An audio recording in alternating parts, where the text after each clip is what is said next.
चलें बच्चों स्टार्ट करते हैं। बिस्मिल्लाहिर्रहमानिर्रहीम। बच्चों आज का हमारा टॉपिक जो है सेकंड ईयर में इलेक्ट्रोमैग्नेटिज्म का टॉपिक है एमडी कैट में। तो इलेक्ट्रोमैग्नेटिज्म के टॉपिक में उसने यूएचएस ने बताया तो टोटल 3 कंटेंट्स, और इन 3 कंटेंट्स के अंदर अंदर जो है वो काफ़ी चीज़ें हमें कवर अप करनी है, जिसमें मैग्नेटिक फील्ड है, मैग्नेटिक फील्ड से रिलेटेड आगे जितनी सिमिट्रीज हैं, और motion of charges, motion of conductor magnetic field में। तो एक एक करके देखते जाएं, आपको इंशाल्लाह चीज़ें समझ आती जाएंगी। तो सबसे पहले बच्चों हम रिकॉल कर लेते हैं कि मैग्नेटिज्म क्या था। तो मैग्नेट एक नेचुरली अकरिंग मटेरियल होता है।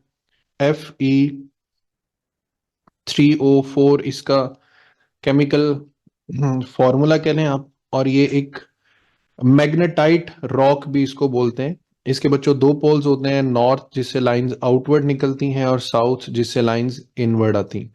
तो नॉर्थ को हम सोर्स ऑफ मैग्नेटिक फील्ड भी बोल सकते हैं और साउथ को हम सिंक ऑफ मैग्नेटिक फील्ड भी बोल सकते हैं। बाकी बातें आपको पता है कि opposite poles attract each other and similar poles repel each other. फिर हमारी जमीन बजाते खुद एक बहुत बड़ा मैग्नेट है। ये कैसे मैग्नेट है इसको थोड़ा सा आपने अंडरस्टैंड करना है बच्चों। एक जमीन की होती है जियोग्राफिक लोकेशंस। ये जो मैं येलो लाइंस लगा रहा हूँ ये जमीन की जियोग्राफिक लोकेशंस हैं। लेट से ये ईस्ट है, ये वेस्ट है, ये जमीन का नॉर्थ है, और ये जमीन का साउथ है। ये हमारे वो मशरिक मगरिब शुमाल जुनूब वाली डायरेक्शंस हैं।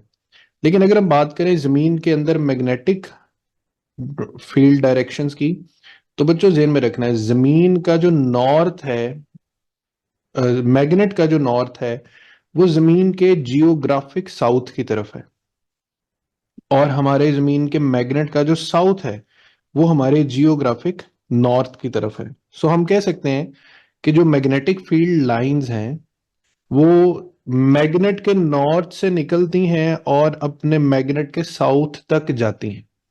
जबकि जियोग्राफिकली देखा जाए तो जमीन का जियोग्राफिक सिमत के हवाले से देखा जाए तो नॉर्थ ऊपर है और साउथ नीचे है। तो इस बात को बस जनरल परस्पेक्टिव में, जनरल नॉलेज के लिए आपने याद रखना है। हमारी जमीन के पास मैग्नेटिक फील्ड होने के लिए वजह से हम सूरज से आने वाले हार्मफुल चार्ज पार्टिकल से बहुत आसानी से बच जाते हैं, क्योंकि एक इक्वेशन आपने पढ़ी हुई है ना, F = QVB sin θ, कि जो मैग्नेटिक फोर्स है वो चार्ज पार्टिकल्स को डिफ्लेक्ट कर सकती है। तो ये चार्ज पार्टिकल्स मैग्नेटिक फील्ड की वजह से डिफ्लेक्ट हो जाते हैं और जमीन जो है वो बहुत से मुजर शॉ से बच जाती है। सबसे पहला टॉपिक बच्चों हमारे पास आता है magnetic field due to long straight wire. तो हमारे पास एक कंडक्टर है, ठीक है। उस कंडक्टर में से अगर करंट पास करेगा तो आप सब बच्चे अपना राइट हैंड उठाएं, और इस राइट हैंड में इमेजिन कर लेंगे आपने कंडक्टर को होल्ड किया हुआ है, जबकि आपका जो थंब है वो करंट की डायरेक्शन में पॉइंटेड हो। तो आपकी फिंगर्स जिस डायरेक्शन में कर्ल कर रही होंगी वो बच्चों मैग्नेटिक फील्ड लाइंस की डायरेक्शन होगी।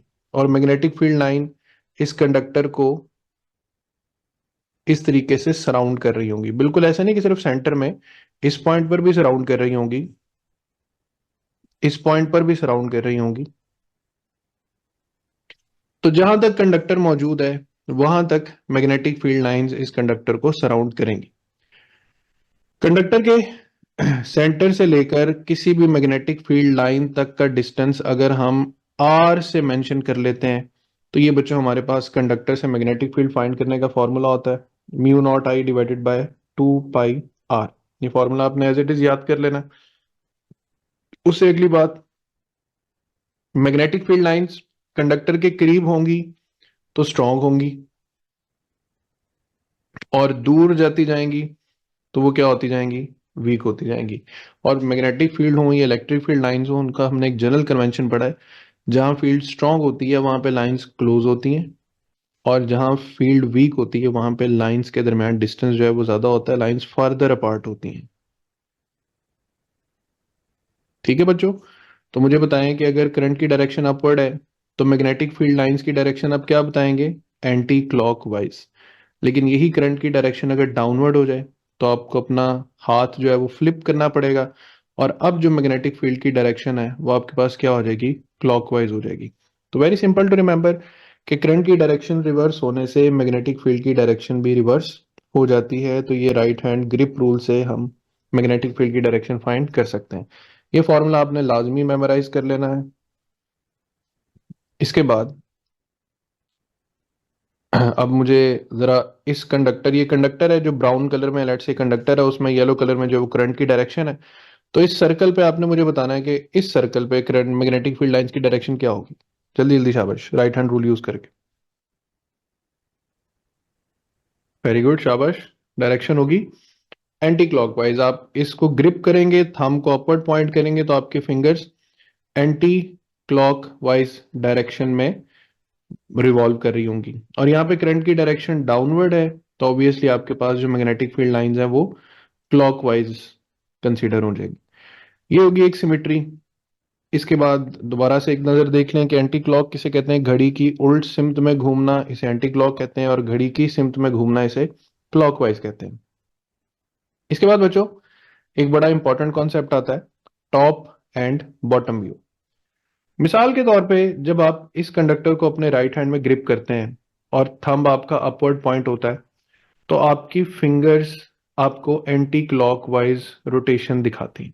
ठीक है बच्चों, लेकिन याद रखें ये एंटी क्लॉकवाइज रोटेशन तब है जब आप कंडक्टर को टॉप साइड से ऑब्जर्व कर रहे हो। तो टॉप साइड से क्यों ऑब्जर्व कर रहे हैं? एक सीधी सी सिंपल सी बात है, आपका जो बाजू है ना वो आपकी आंखों से नीचे है। तो लिहाजा जब आप किसी कंडक्टर को पकड़ के उसको देख रहे हैं तो आप नेचुरली उसका कौन सा व्यू ले रहे हैं? Top view. तो जिस चीज को आपको कहेंगे ना कि ये टॉप से क्लॉक एंटी क्लॉकवाइज है, लेट्स से ये टॉप से क्या लग रही है? Anti clockwise. बट जो बॉटम से उसको देखने पर वही फील्ड की डायरेक्शन आपको क्या नजर आएगी? क्लॉकवाइज, उलट जाएगी। यहां पर अगर टॉप से देखने पर मैग्नेटिक फील्ड लाइंस की डायरेक्शन क्लॉकवाइज है, ये क्लॉकवाइज है, तो यही बॉटम से ऑब्जर्व करने पर वो क्या हो जाएगी? Anti clockwise. ये बात मैं इसलिए समझा रहा हूं क्योंकि एम कैट में इस टॉप व्यू और बॉटम व्यू से रिलेटेड एमसीक्यूज जो हैं वो आ चुके हैं। तो ये बात समझ आ गई सब बच्चों को, top and bottom view. Naturally आपने जो व्यू बताना होता है वो एंटी क्लॉकवाइज होता है, वो टॉप व्यू होता है। और अगर बॉटम से पूछा है तो उसका बिल्कुल ऑपोजिट आपने बता देना। जी बच्चों, क्लियर है?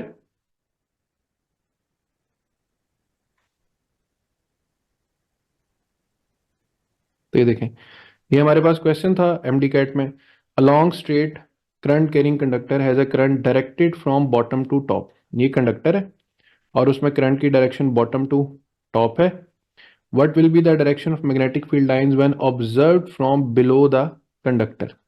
तो बिलो तो बाद में देखते हैं ना, पहले अबव द कंडक्टर तो देख लें। इसको राइट हैंड में ग्रिप करेंगे, ग्रिप करेंगे तो हमारे पास एंटी क्लॉकवाइज आंसर आ रहा है, लेकिन ये एंटी क्लॉकवाइज आंसर हमारा किस तरफ से है? टॉप व्यू से।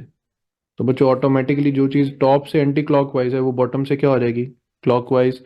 तो हमारा ए जो है वो राइट आंसर हो जाएगा। Is that clear?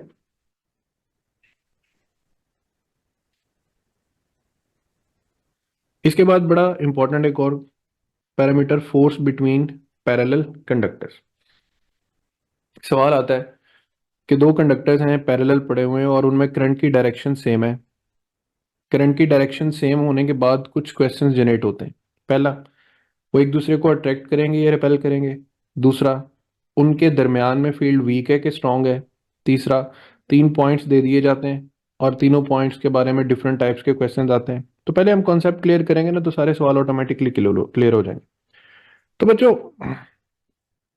For example हमारे पास ये एक कंडक्टर है और उसमें ये करंट की डायरेक्शन है। तो अगर मैं इस कंडक्टर को टॉप से देख रहा हूँ, ठीक है, तो ये देखें करंट मेरे लिए आउट ऑफ द कंडक्टर आ रहा है। Current out of the conductor आ रहा है, तो मैं यहाँ पर ना एक येलो डॉट लगा के, डॉट इसलिए लगाया क्योंकि डॉट आपको पता है ना कन्वेंशनली रिप्रेजेंट करता है आउट ऑफ द पेज। तो ये मैं कंडक्टर को देख रहा हूँ टॉप से, ये ऊपर से मुझे इस तरह से गोल लग रहा है और दरमियान में डॉट होने का मतलब है कि current out of the page है। और दोनों कंडक्टर्स में चूंकि एक ही तरह की करंट सिमेट्री है तो दोनों का हम टॉप व्यू ले लेते हैं। अब बच्चों यहाँ पे जो येलो डॉट है इसका मतलब है आउट ऑफ द स्क्रीन।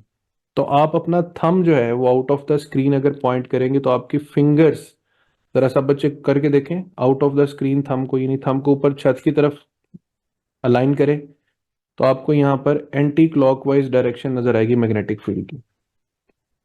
बात समझ आ रही?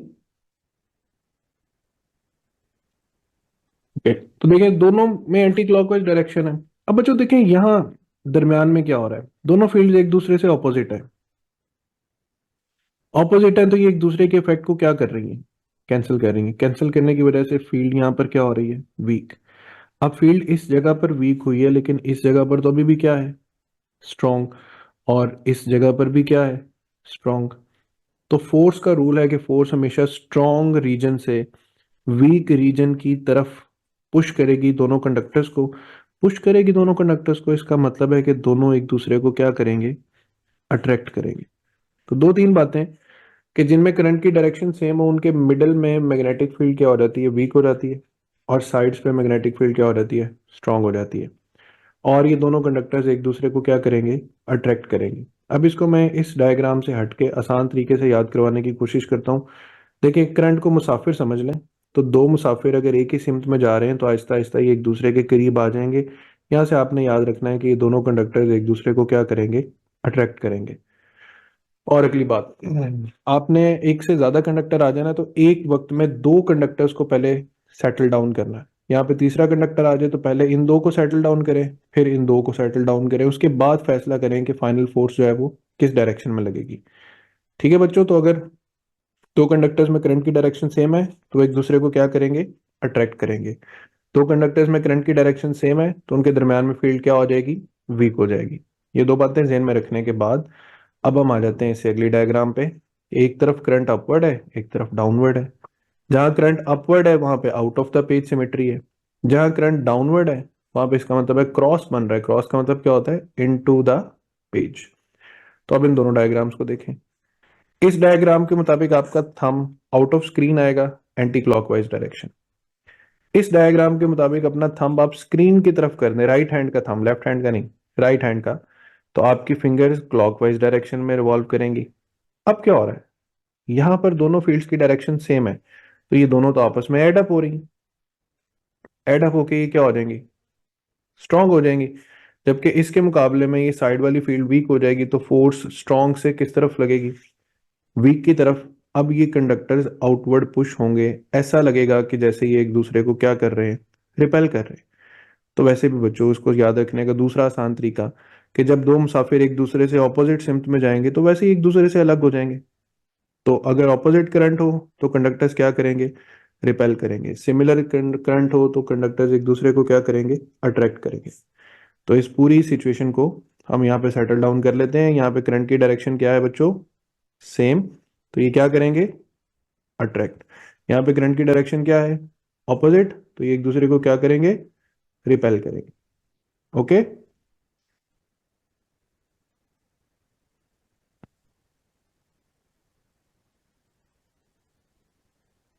अब देखें तीन कंडक्टर्स आ गए। सवाल है जी what is the force on Y, या नेट फोर्स ऑन वाई। अब मैंने क्या रूल बताया था कि एक वक्त में तीनों को नहीं देखना, दो करके देखें। एक्स और वाई को देखें, करंट की डायरेक्शन सेम है, क्या करेंगे, अट्रैक्ट। वाई एक्स को और एक्स वाई को। अब देखें वाई और जी को, इनमें भी करंट की डायरेक्शन सेम है तो जी वाई को अट्रैक्ट कर रहा है और वाई जी को।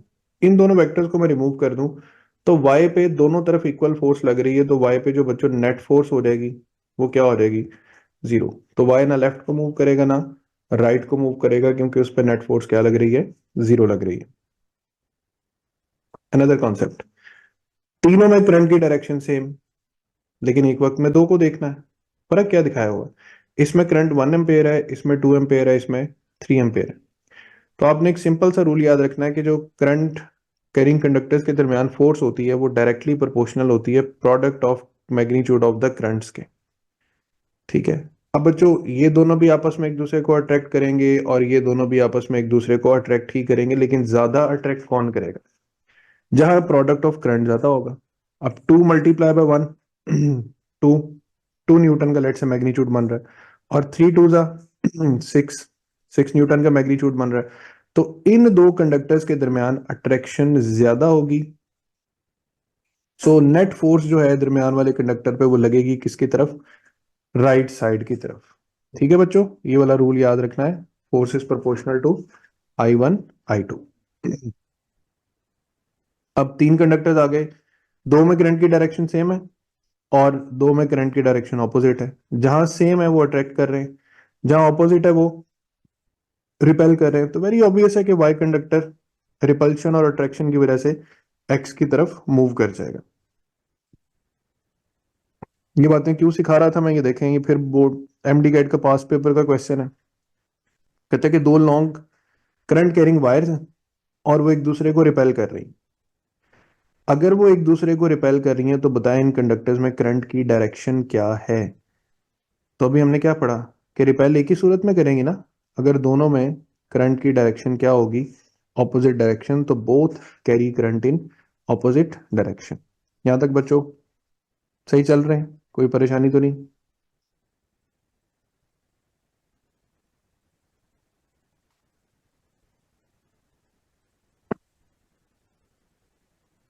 ठीक है, तो ये देखेंगे बड़ा एक मजे का क्वेश्चन है। तीन कंडक्टर्स हैं, कंडक्टर पी ये उसका टॉप व्यू, कंडक्टर आर ये उसका टॉप व्यू, और कंडक्टर क्यू ये उसका टॉप व्यू। पी और आर में करंट आउटवर्ड है, आर में करंट इनवर्ड है। पूछा ये हुआ है कि पी और आर की वजह से इस कंडक्टर क्यू पे रिजल्टेंट फोर्स किस तरफ लग रही है। इस तरफ लगेगी, इसको हम ए कह देते हैं। इस तरफ लगेगी, इसको बी कह देते हैं। इस तरफ लगेगी, इसको सी कह देते हैं। और हम ये भी कह सकते हैं कि रिजल्टेंट फोर्स लगेगी ही नहीं। तो हम इसको सॉल्व करने के लिए अपनी बेसिक एनोलॉजी यूज करेंगे। मैंने क्या कहा था, एक वक्त में दो कंडक्टर्स को देखना है। तो पहले हम पी क्यू को देखें, तो करंट ऑपोजिट है। ऑपोजिट है मतलब क्यू तो इससे रिपेल होगा। क्यू और आर में देखें, करंट फिर ऑपोजिट है, ये तो फिर रिपेल होगा। तो ये इस तरफ फोर्स लगेगी। और बच्चों इन दोनों फोर्सेस का रिजल्टेंट बिल्कुल इनके दरमियान में क्रिएट होगा। तो पी और आर मिलकर क्यू पर जो फोर्स लगाएंगे वो सी ऑप्शन में करेक्ट फोर्स आएगी कि ये हमारे पास बिल्कुल स्ट्रेट आउटवर्ड डायरेक्शन में मूव करेगा। सवाल समझ आ गया और उसका जवाब एक्सप्लेनेशन भी।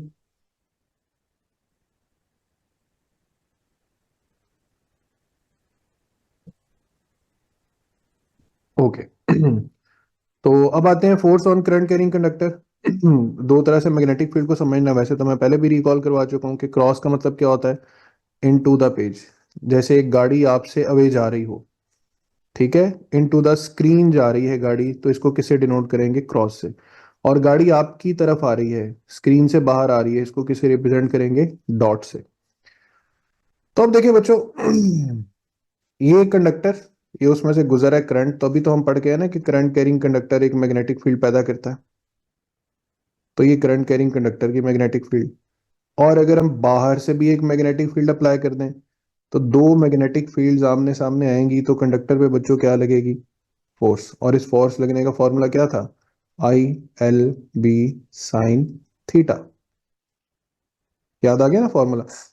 तो अब हमें ये देखना है कि इस कंडक्टर पे जो फोर्स लगनी है वो लगनी किस तरफ है और लगनी किन पैरामीटर्स पे है। तो बच्चों पहला तो पैरामीटर इसकी इक्वेशन ही है कि आई एल बी का प्रोडक्ट होना चाहिए।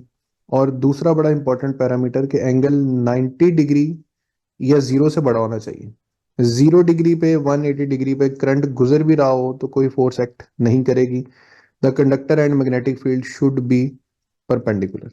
अब आप सब बच्चे अपना जरा राइट हैंड उठाएं और जैसे मैं उसको ओरिएंट करने का कह रहा हूं वैसे जरा उसकी ओरिएंटेशन करें। बच्चों ये जो मैग्नेटिक फील्ड लाइन है ना, इनको आपने अपनी फिंगर्स से रिप्रेजेंट करना। तो अपने फिंगर्स को स्क्रीन की तरफ पॉइंट कर दें, चारों फिंगर्स को स्क्रीन की तरफ पॉइंट कर दें, ताकि ये शो हो कि फील्ड इनटू द पेज है। अब अपने थंब को इसकी डायरेक्शन में, येलो वेक्टर की डायरेक्शन में पॉइंट कर दें। तो ऐसे हो गया जैसे आपका हाथ किसी से शेक हैंड करने के लिए ना स्क्रीन के सामने आया हुआ है। एम आई राइट? ऐसी बन रही सिमेट्री।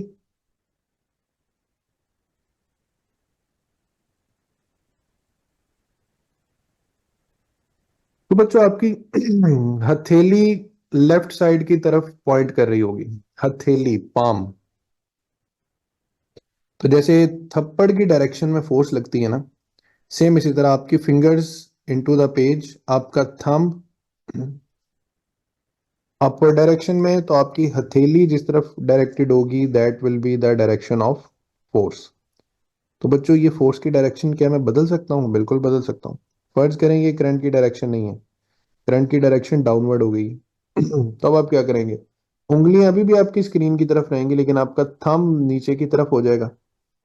और जैसे ही आपका थंब नीचे की तरफ आएगा, आपकी हथेली इस तरफ डायरेक्टेड हो जाएगी, तो अब ये डायरेक्शन होगी फोर्स की। समझ आई बच्चों?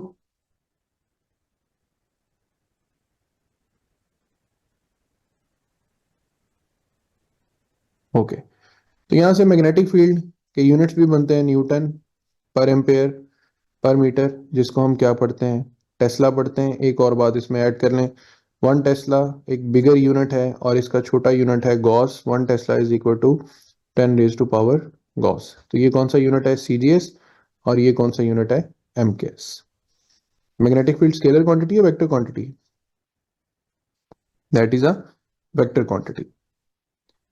तो अब देखें, मुझे इस कंडक्टर पे जरा फोर्स की डायरेक्शन बताएं। इस तरीके से चले, मैं ईस्ट, वेस्ट, नॉर्थ, साउथ लिख देता हूं। आपने मुझे इन चारों में से कोई एक डायरेक्शन मेंशन करनी है।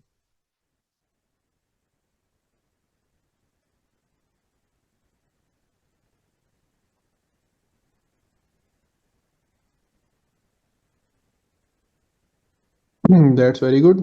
इस पे राइट हैंड के अकॉर्डिंग डायरेक्शन किस तरफ लगेगी? ईस्ट की तरफ। शाबाश, वेरी गुड। तो ये देखें, ईस्ट की तरफ लग रही है, राइट आंसर है इस पे। अब डॉट का मतलब है फिंगर इनटू द पेज नहीं है, finger out of the page है। तो आपकी उंगलियां बच्चों छत की तरफ हो जाएंगी। आपका अंगूठा, आपका थंब जो है वो सामने वाली दीवार की तरफ हो जाएगा, अगर आप मोबाइल को नीचे रख के यूज कर रहे हैं। ठीक है। और आपकी जो हथेली है वो इस डायरेक्शन में पॉइंटेड है, तो फोर्स दोबारा से इसी डायरेक्शन में क्रिएट होगी। इसको भी वेरीफाई करते हैं।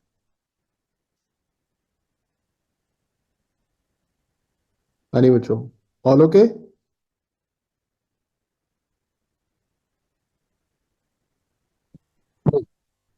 अच्छा। अब ये बच्चों, ये मैग्नेटिक फील्ड है, ये कंडक्टर है, ये उसमें करंट की डायरेक्शन है। अब आपने मुझे बताना है कि इस कंडक्टर पे फोर्स इस डायरेक्शन में लगेगी या इस डायरेक्शन में। इसको नाम दे देते हैं ए, इसको नाम दे देते हैं बी का। शाबाश। That's very simple understanding. देखें, कंडक्टर और मैग्नेटिक फील्ड का एंगल कितने डिग्री बन रहा है? 0 डिग्री या 180 डिग्री? तो 0 और 180 डिग्री पर फोर्स की equation ILB sine 0 degree, force क्या हो जाएगी? जीरो हो जाएगी। तो बच्चों पार्टी इस कंडक्टर पे कोई फोर्स एक्ट नहीं करेगी, इवन इफ इसमें से करंट पास कर रहा हो। अच्छा, अब मुझे इस पे बताना है आपने। ये आपके पास एक्सटर्नल मैग्नेटिक फील्ड है, ये एक कंडक्टर का आउटर पार्ट है, और उसमें current out of the page है। तो देखिए, करंट भी आउट ऑफ द पेज है, मैग्नेटिक फील्ड भी आउट ऑफ द पेज है, ये तो पैरेलल हो गई। पैरेलल हो गए तो एंगल कितने डिग्री हो गया? 0 डिग्री। फोर्स फिर से क्या होगी? Zero. Next diagram, field into the page है, current out of the page है, एंगल 180 डिग्री, फोर्स फिर से जीरो।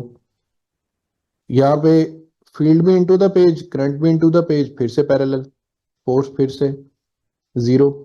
यहाँ पर field outward, current inward, angle 180 degree, force again equals to zero. तो इन चारों डायग्राम्स में बच्चों जो फोर्स है वो इक्वल्स टू क्या हो जाएगी? जीरो हो जाएगी, क्योंकि एंगल या 0 डिग्री है या 180 डिग्री। यहाँ तक बातें समझ आ गई? करें जरा इसको सॉल्व। मैग्नेटिक फील्ड फाइंड करनी है करंट से, तो B is equal to mu naught I/2 pi R. अभी पढ़ा ना थोड़ी देर पहले फॉर्मूला। तो इसमें वैल्यूज पुट करेंगे, और म्यू नॉट की वैल्यू भला क्या होती है? 4 pi 10⁻⁷ weber per ampere per metre. ये वैल्यू आप सब बच्चों ने याद रखनी है। ये फॉर्मूला आपने अप्लाई करना है, इसको खुद एक दफा प्रैक्टिस करना है। Force on moving charge in the magnetic field, ये बच्चों पूरा formula. F is equal to q into v cross B, जिसको आप F is equal to QVB sine theta भी लिख सकते हैं। साइन थीटा के आ जाने से फिर वही बात है कि 0 डिग्री पर और 180 डिग्री पर कोई फोर्स नहीं लगनी, और फोर्स 90 डिग्री पर लगनी है तो क्या लगनी है? मैक्सिमम लगनी है। और मैग्नेटिक फील्ड के बारे में एक बड़ी इंपॉर्टेंट बात, magnetic field is only a deflecting force. Magnetic force is only a deflecting force. इसकी वजह से चार्ज पार्टिकल की स्पीड में कोई चेंजिंग नहीं आती, वो स्पीड क्या रहती है, कांस्टेंट। इसकी वजह से चार्ज पार्टिकल की काइनेटिक एनर्जी भी क्या रहती है, कांस्टेंट। तो ये तीन बातें आपने याद रखनी है। 0 डिग्री पे कोई फोर्स नहीं लगनी, 180 पे नहीं लगनी, 90 पे लगनी है। और क्या लगनी है, मैक्सिमम। और मैक्सिमम फोर्स का फॉर्मूला बच्चों क्या है, F is equal to just q v B, क्योंकि फिर साइन थीटा का फैक्टर जो है वो क्या हो जाएगा, 1 हो जाएगा। ओके बच्चों। लेकिन क्योंकि मैग्नेटिक फील्ड एक डिफ्लेक्टिंग फील्ड है, या डिफ्लेक्टिंग फोर्स है, तो चार्ज पार्टिकल जब मैग्नेटिक फील्ड में एंटर होंगे तो डिफ्लेक्ट किस तरफ होंगे। और ये भी याद रखें, चार्जेस तो दो तरह के होते हैं। तो फोर्स में हम लिखेंगे plus minus q into v cross B. Plus का मतलब है कि पॉजिटिव चार्ज पे फोर्स अगर लगेगी अपवर्ड, तो नेगेटिव चार्ज पे फोर्स लगेगी डाउनवर्ड। और आपने अपनी सहूलत के लिए याद रखना है कि आपने सबसे पहले हमेशा पॉजिटिव चार्ज को सॉल्व करना है, कि अगर इस सिचुएशन में पॉजिटिव चार्ज होता है तो राइट हैंड रूल लगना है। अब आप सब बच्चे क्या करें, जिस तरह बता रहा हूं, अपनी उंगलियां स्क्रीन की तरफ कर दें, पॉइंट कर दी बच्चों। अपना थंब वेलोसिटी की डायरेक्शन में, यानी आपका थंब इस तरफ पॉइंट हो जाएगा। तो आप सब बच्चों की जो हथेली है वो इस तरीके से अपवर्ड पॉइंट कर रही होगी, ऐसे कह रही है ना।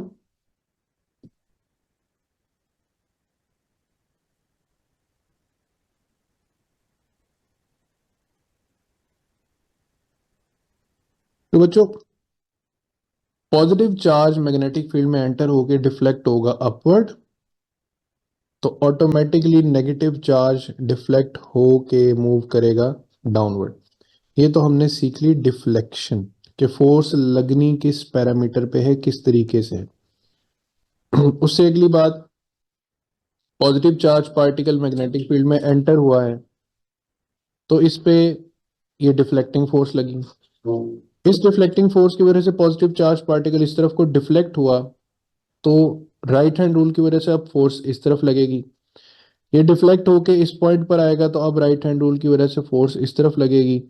और ये सिलसिला इसी तरह पूरा एक चलता रहेगा, and the charge particle will start revolving in a circle. The charge particle will start revolving in a circle. तो इस सर्कल के बारे में अब दो बातें ध्यान में रखेंगे। ये पॉजिटिव चार्ज है ना, तो this positive charge will revolve in an anti clockwise circle, जबकि this negative charge will revolve in a clockwise circle. तो इनकी रोटेशन से भी हमें पता चल जाएगा कि ये चार्ज अलग नेचर का है और ये चार्ज अलग नेचर का है। अगर इन्होंने रिवॉल्व भी करना है, तो फिर तो एक बात बड़ी आराम से हम सीख सकते हैं। चार्ज पार्टिकल रिवॉल्व किस वजह से कर रहा है, क्यू वी बी की वजह से। और ये जो क्यू वी बी है, it is acting like centripetal force m v square by r. तो वी से एक वी कैंसिल हो जाएगा, रेडियस की इक्वेशन बनेगी m v over Q B. ये हो गया रेडियस का एक main formula, r is equal to m v over Q B. इस फॉर्मूला की समझ आ गई सबको, पहले मुझे ये बता दें।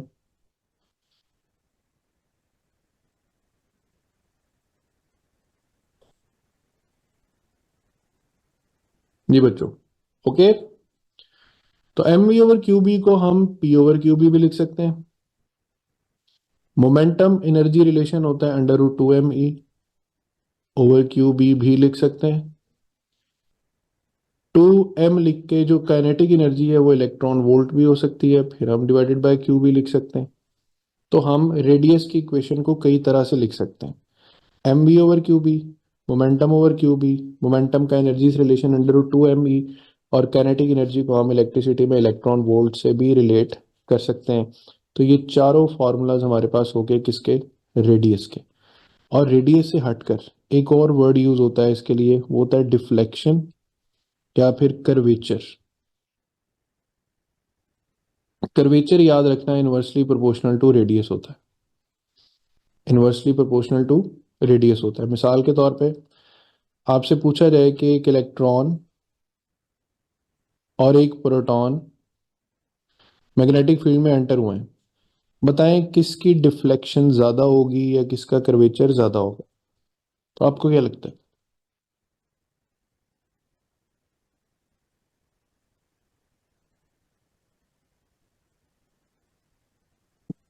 नहीं।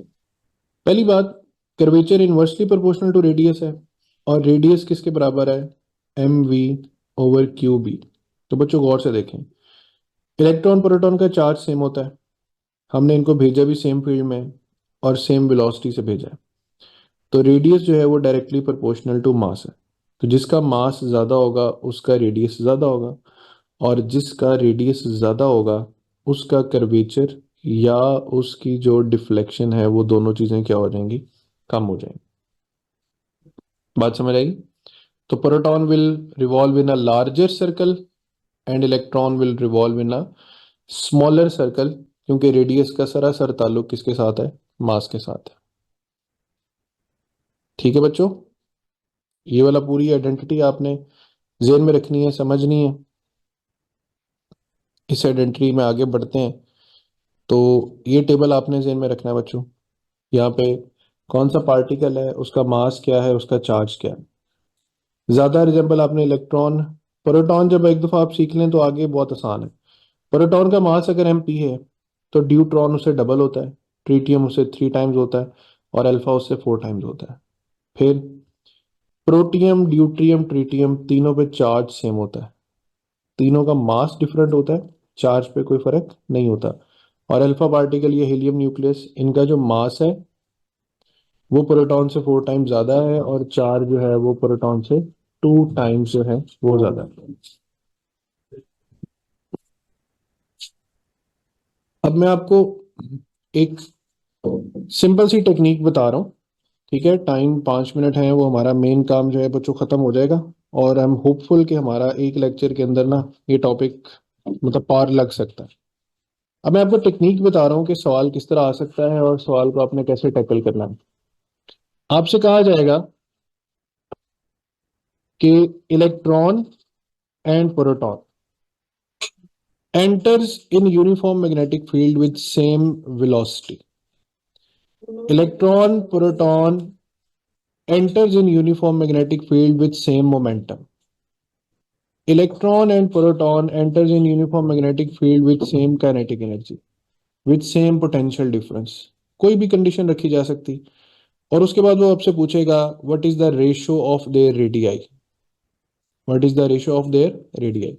तो आपने क्या करना है बच्चों, रेडियस की equation m B over Q B, m B over Q B. Next, same velocity से एंटर हुआ, वेलोसिटी कैंसिल, दोनों पे चार्ज भी सेम होता है, फील्ड भी सेम है, तो एक तरफ मास ऑफ इलेक्ट्रॉन है और एक तरफ मास ऑफ प्रोटॉन है। तो बच्चों ये आपके पास M E ratio M P, ये आंसर आ जाएगा।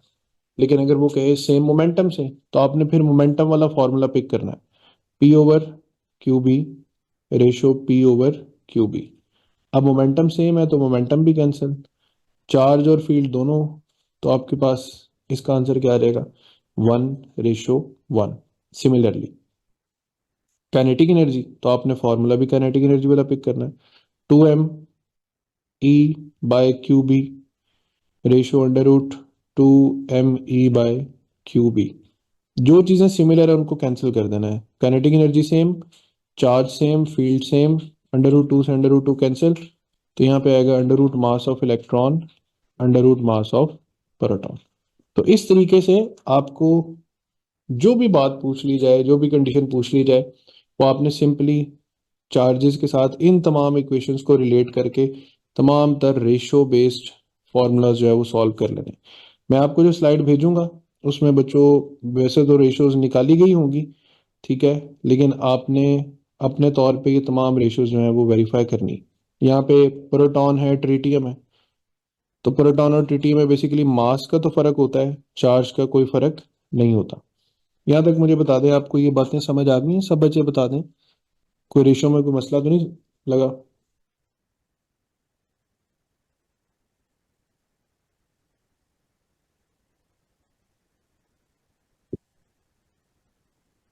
Okay that's good. और लास्ट पे हम कुछ फाइनल चीजें देख लेते हैं, 2 से 3 मिनट है। ये मैग्नेटिक फील्ड, ये वेलोसिटी, दोनों बच्चों क्या है, पैरेलल। क्या ख्याल है, फोर्स लगेगी? कोई फोर्स नहीं लगेगी। फोर्स नहीं लगेगी तो the particle will go straight undeviated. ठीक है।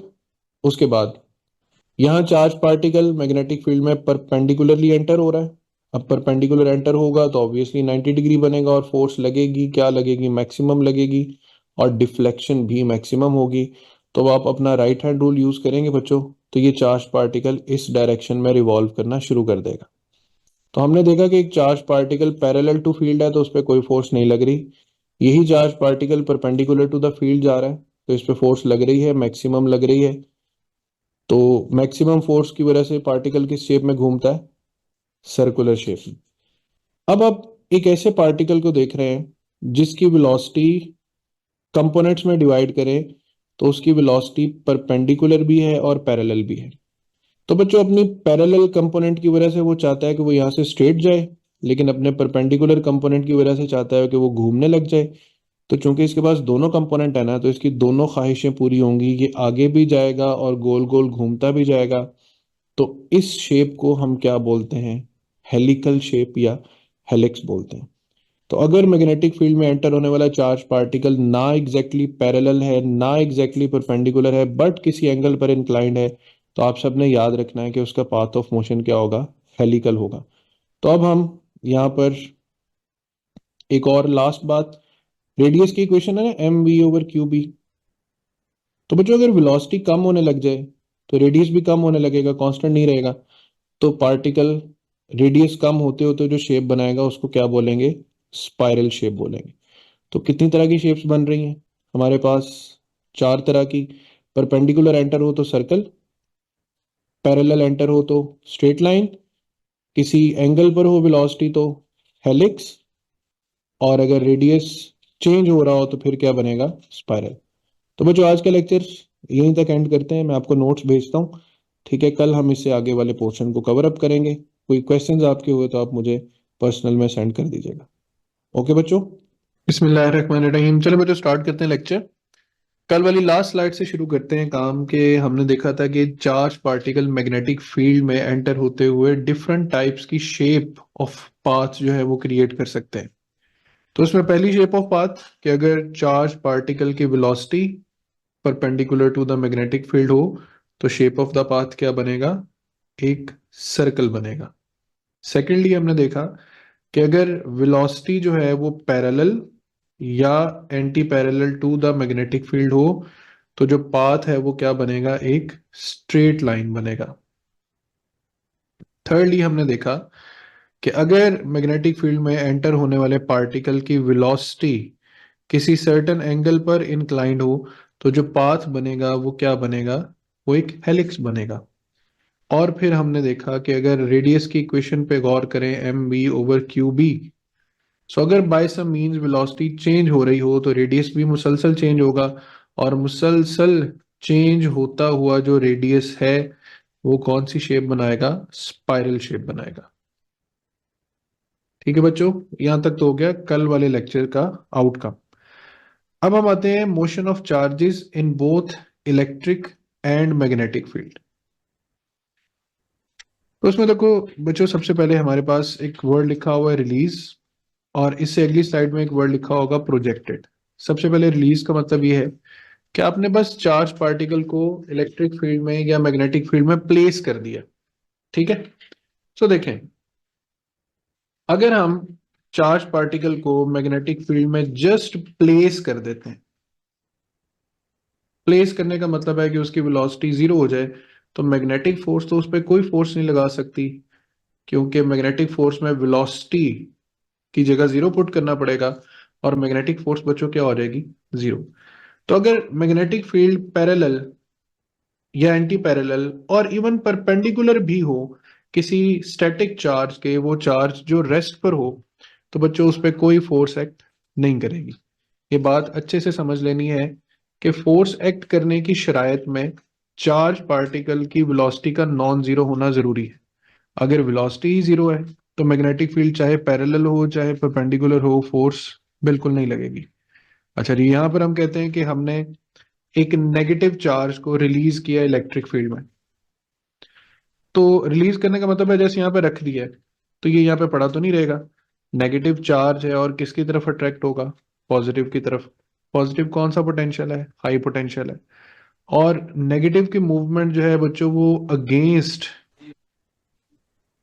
द इलेक्ट्रिक फील्ड लाइन होती। और यही हम पॉजिटिव चार्ज को रिलीज करेंगे तो क्या होगा कि ये पॉजिटिव चार्ज भी स्पीड अप होगा, लेकिन ये जाएगा नेगेटिव की तरफ और ये जाएगा along the direction of electric field. तो इन दोनों बातों को अगर हम इकट्ठा देखें कि हमने एक जगह पे मैग्नेटिक फील्ड भी अप्लाई की हुई और magnetic field in the direction of electric field है, और हम पार्टिकल को रिलीज करते हैं, तो आपने भी देख लिया ना मैग्नेटिक फील्ड तो कोई फोर्स नहीं लगा सकती। तो पहला सवाल कि इन दोनों में से कौन सी फोर्स लगेगी, आंसर है जी इलेक्ट्रिक फोर्स लगेगी। अगर इलेक्ट्रॉन को रिलीज किया है तो इलेक्ट्रॉन की स्पीड इंक्रीज करेगी, प्रोटॉन को रिलीज किया है तो उसकी स्पीड भी इंक्रीज ही करेगी। But then what will happen, electron की स्पीड इंक्रीज करेगी अगेंस्ट इलेक्ट्रिक फील्ड और प्रोटॉन की स्पीड इंक्रीज करेगी इन द डायरेक्शन ऑफ ये अलोंग इलेक्ट्रिक फील्ड। ठीक है बच्चों, तो ये वो केस हो गया जहां पर इलेक्ट्रिक फील्ड भी मौजूद है, मैग्नेटिक फील्ड भी मौजूद है, लेकिन दोनों में से फोर्स सिर्फ और सिर्फ अप्लाई कर रही है इलेक्ट्रिक फोर्स। अब है वर्ड प्रोजेक्टेड। प्रोजेक्टेड का मतलब है थ्रो करना। तो हम मैग्नेटिक फील्ड, ये मैग्नेटिक फील्ड हमने सपोज की है, हम इसके अगेंस्ट थ्रो कर दें या इसकी डायरेक्शन में थ्रो कर दें, एंगल तो 0 डिग्री या 180 डिग्री ही बनेगा। और जो फोर्स है उसकी equation QVB sine 0 degree. Still magnetic force का आंसर क्या आ जाएगा, 0 आ जाएगा। लेकिन जब यही बात हम पढ़ेंगे इलेक्ट्रिक फील्ड में तो हम कहेंगे कि हमने एक इलेक्ट्रॉन को along the electric field project किया है, अलोंग प्रोजेक्ट किया है। लेकिन बच्चों पॉजिटिव चार्ज तो उससे पीछे है, तो पॉजिटिव चार्ज तो उसको खींचना शुरू कर देगा, जिसकी वजह से हमारे थ्रो किए हुए इलेक्ट्रॉन की जो वेलोसिटी है वो विद रिस्पेक्ट टू टाइम क्या करना शुरू कर देगी, डिक्रीज। सिमिलरली प्रोटॉन को थ्रो करना है तो थ्रो करना है अगेंस्ट इलेक्ट्रिक फील्ड, उससे भी क्या होगा, उसकी स्पीड क्या करना शुरू कर देगी, डिक्रीज करना शुरू कर देगी। क्योंकि इंक्रीज तो बेटा खुद ही उसने करवा लेना है अलोंग द डायरेक्शन। तो अगर यहाँ पर दोनों फील्ड्स मौजूद हों, बी भी और ई भी, तो बी का पहली मेरा बात कोई लेक्चर इफेक्ट नहीं चल रहा होगा है। क्योंकि मोशन जो है वो मेरा अलोंग लेक्चर द चल लाइन है, पैरेलल है। लेकिन जब हम इलेक्ट्रॉन को प्रोजेक्ट करेंगे अगेंस्ट द इलेक्ट्रिक फील्ड, इसकी स्पीड क्या होगी, डिक्रीज। प्रोटॉन को प्रोजेक्ट करेंगे अगेंस्ट, सॉरी, इलेक्ट्रॉन को प्रोजेक्ट करेंगे हम इन the direction of electric field. Electron को प्रोजेक्ट करना है इन द डायरेक्शन और प्रोटॉन को प्रोजेक्ट करना है अगेंस्ट द डायरेक्शन। तो दोनों सूरतों में उनकी स्पीड क्या करेगी, डिक्रीज करेगी। तो यहाँ पे हम सवालों का जवाब देते हैं। Which force will act, again this time only electric force. Electron projected along the electric field, its speed decreases. Proton projected against the speed, its speed also decreases.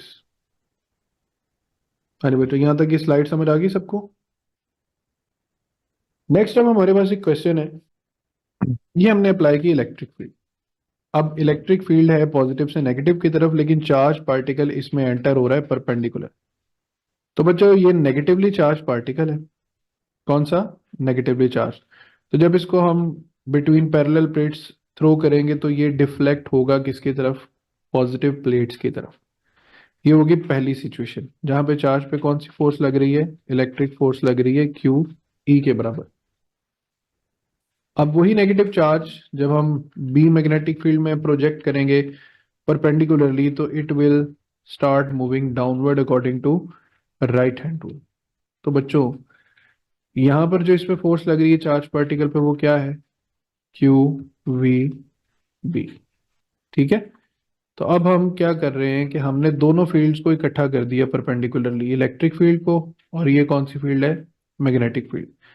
तो यहाँ पे हम बहुत सी डिफरेंट वेलोसिटी के इलेक्ट्रॉन्स जो हैं उनको inside the electric and magnetic field chamber project करेंगे, तो बच्चों 3 काम होंगे। पहला, कुछ चार्ज पार्टिकल्स यहां से बिल्कुल स्ट्रेट निकल जाएंगे। दूसरा, कुछ इलेक्ट्रॉन्स अपवर्ड डिफ्लेक्ट होंगे। तीसरा, कुछ इलेक्ट्रॉन्स डाउनवर्ड डिफ्लेक्ट होंगे। अब कौन से अनडिफ्लेक्टेड जाएंगे, कौन से डाउनवर्ड डिफ्लेक्ट होंगे, कौन से अपवर्ड होंगे? तो देखिए, डाउनवर्ड कौन सी फोर्स लेकर जा रही थी? मैग्नेटिक। और मैग्नेटिक फोर्स का मैग्नीट्यूड क्या होता है? क्यू वी बी, या फिर ई वी बी। अब ई चार्ज ऑफ इलेक्ट्रॉन है, कांस्टेंट है, बी हमने खुद अप्लाई किया हुआ है। तो वेलोसिटी, इसका मतलब है जिन पार्टिकल्स की वेलोसिटी ज्यादा होगी उन पे ज्यादा प्रोमिनेंट कौन सी फोर्स होगी? मैग्नेटिक। तो बच्चों, ज्यादा वेलोसिटी वाले पार्टिकल्स डाउनवर्ड डिफ्लेक्ट होंगे और कम वेलोसिटी वाले जो है वो अपवर्ड डिफ्लेक्ट होंगे। सवाल पैदा होता है कि सेंटर से सीधा कौन से जाएंगे? तो बच्चों, वो चार्ज पार्टिकल जिन पर लगने वाली इलेक्ट्रिक फोर्स जो कि अपवर्ड है, उन पर लगने वाली मैग्नेटिक फोर्स जो डाउनवर्ड है, ये बराबर हो जाए। तो Q से Q क्या हो जाएगा? कैंसिल। तो आपके पास वेलोसिटी का आंसर आएगा V is equal to E over B. इस फॉर्मूला को और क्या बोलते हैं? Velocity selector.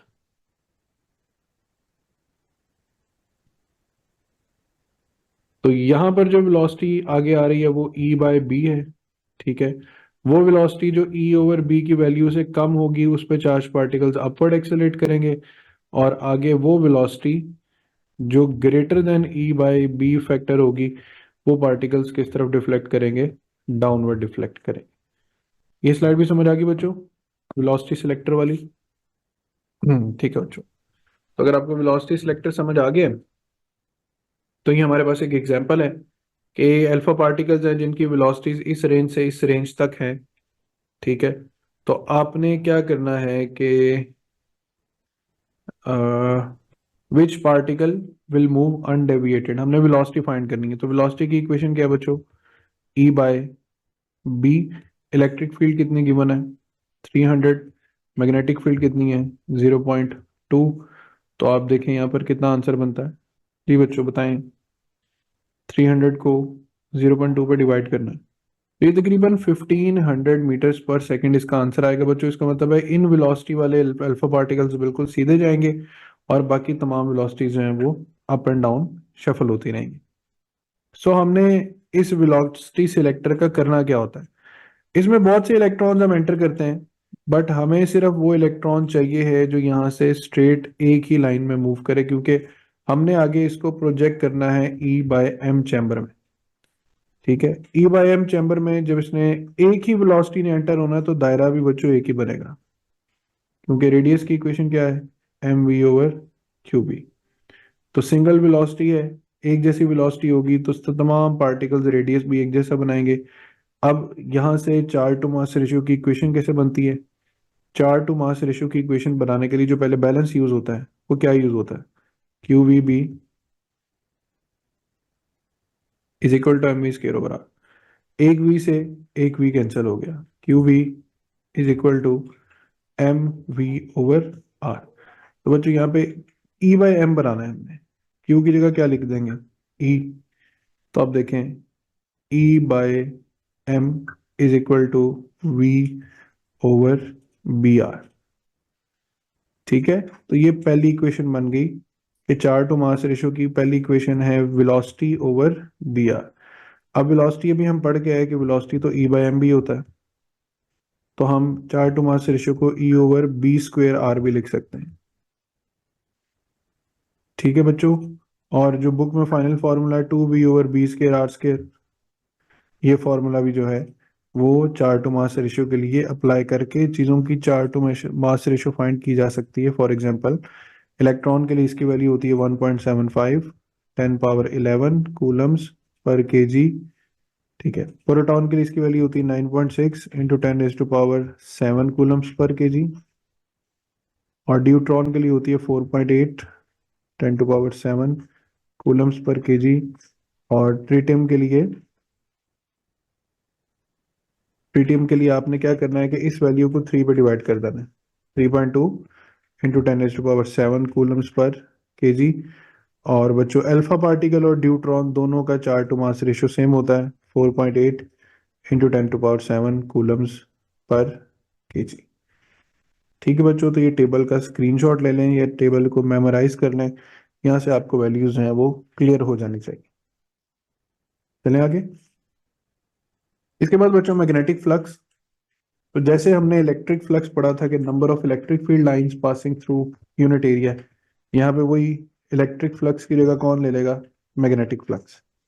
इक्वेशन बी ए कॉस थीटा, और ये थीटा हमें मेनली अंडरस्टैंड करना है क्योंकि सारे जादू मंत्र थीटा के ही हैं। अच्छा, ये अब यहाँ से यूनिट्स बनाते हैं, phi weber, magnetic field tesla, area metres के। तो आपने ये भी यूनिट याद रखना है कि जो फ्लक्स है, मैग्नेटिक फ्लक्स, उसको टेस्ला मीटर स्क्वायर से रिप्रेजेंट करते हैं। तो बच्चों टेस्ला को तो हम न्यूटन पर एम्पेयर पर मीटर भी पढ़ते हैं। 7 मल्टीप्लाई हो रहा है मीटर स्क्वायर, 1 मीटर से 1 मीटर क्या हो जाएगा, कैंसिल। तो newton metre per ampere, newton metre per ampere. तो बच्चों ये क्या बन गया, जाउल पर एम्पेयर, क्योंकि न्यूटन मीटर किसके बराबर होता है, जाउल्स के बराबर होता है। Is that clear? गुड। तो हमारे पास मैग्नेटिक फील्ड के यूनिट्स क्या हुए, अरे बच्चों सिर्फ मैग्नेटिक फील्ड के यूनिट्स मैंने पूछा है, वो यूनिट्स क्या होंगे, टेस्ला। और अगर आपसे कोई मैग्नेटिक फ्लक्स के यूनिट पूछ ले तो आपने उसे बताना है टेस्ला मीटर स्क्वायर या फिर जाउल पर एम्पेयर, इसका यूनिट बता देना। और इससे आगे बच्चों सेम वही सिमेट्री है कि एरिया हेल्ड परपेंडिकुलर है तो एरिया पैरेलल है। अब ये दोनों डायग्राम्स आपस में मैच करें, ठीक है, तो हमारे पास कौन सा फ्लक्स बनेगा, मैक्सिमम फ्लक्स बनेगा। अब देखो, एरिया वेक्टर और मैग्नेटिक फील्ड दोनों की डायरेक्शन सेम है, एंगल कितने डिग्री बनेगा, 0 डिग्री, और phi is equal to E A cos 0 degree. तो कौन सा फ्लक्स आ जाएगा, मैक्सिमम। जबकि यहाँ पे इस डायग्राम में जो एरिया है वो flat with respect to the field है और ये उसका एरिया वेक्टर बन रहा है। ठीक है बच्चों, तो इलेक्ट्रिक फील्ड वेक्टर या मैग्नेटिक फील्ड वेक्टर और एरिया वेक्टर दोनों आपस में कितने डिग्री पर है, 90 डिग्री पर। तो ऑटोमेटिकली हमारे पास जो मैग्नेटिक फ्लक्स का आंसर आना है वो कितना आना है, 0 आना है। समझ आई बच्चों? तो यहाँ पर मैक्सिमम फ्लक्स और मिनिमम फ्लक्स का कॉन्सेप्ट जो है ये आपने ध्यान में रखना है और इसको बार बार रिकॉल करना है। क्वेश्चंस और क्वेश्चंस की प्रैक्टिस के लिए मटेरियल मैंने आपको सेंड किया हुआ है।